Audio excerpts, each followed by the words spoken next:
Hey, hello all the driverpreneurs out there.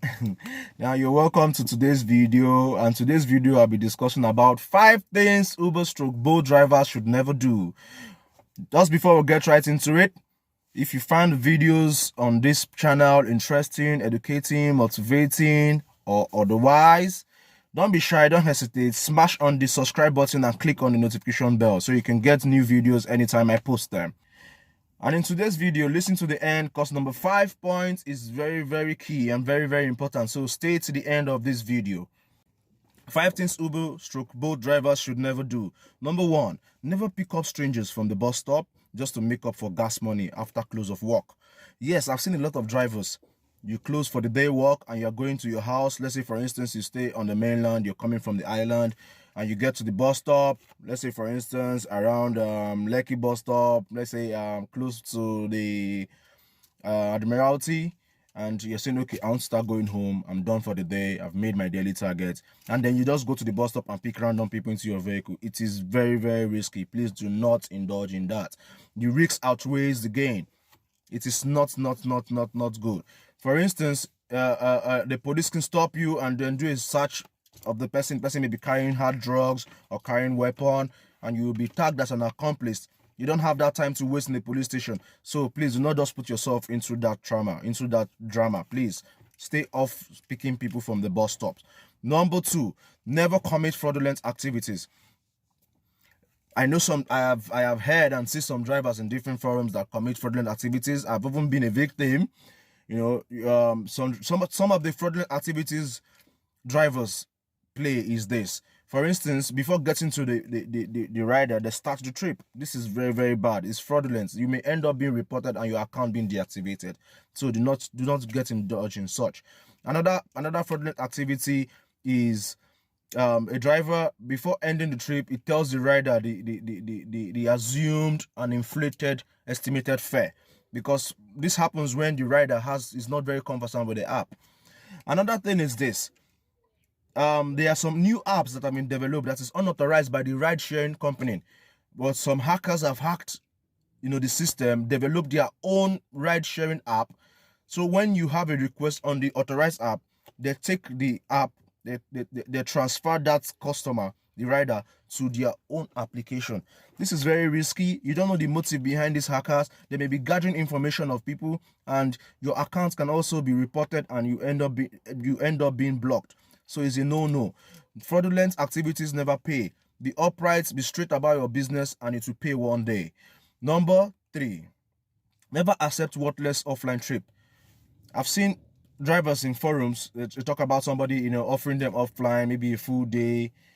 I will tell you not to get indulged in such, because you cannot calculate your waiting time, you cannot calculate the distance. This app has been developed to make things easy for you. That's why they developed the app. Your waiting time is factored. If there's such pricing, a lot of things that you cannot do by yourself, because you're not a professional in app development.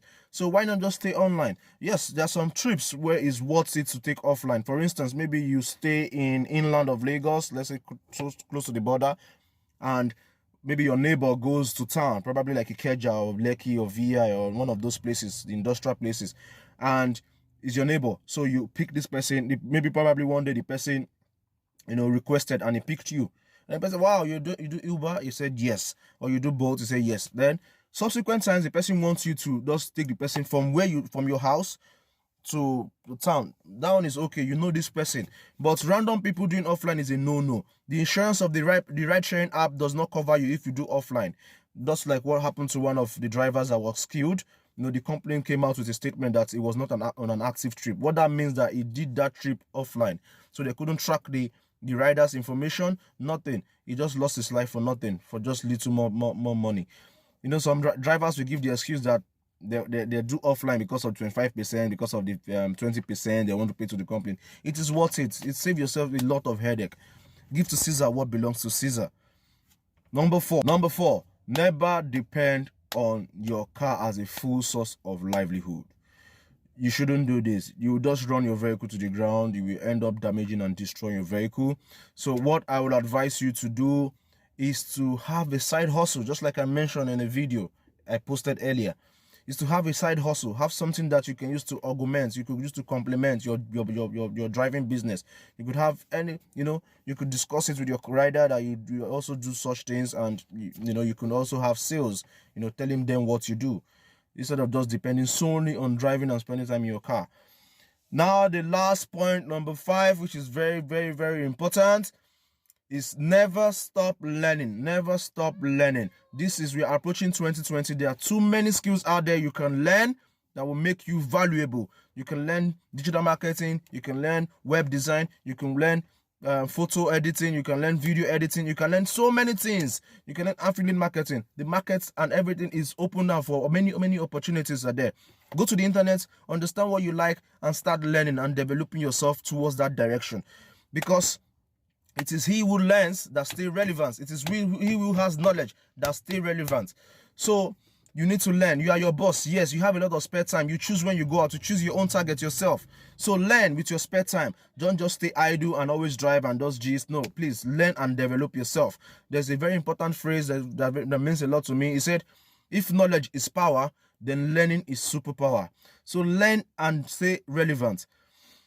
That brings me to the end of today's video. If you find this video content interesting, motivating, educational, click on the subscribe button and smash on that bell notification. You could leave a comment on the comment section. You could share to your friends and also like the video.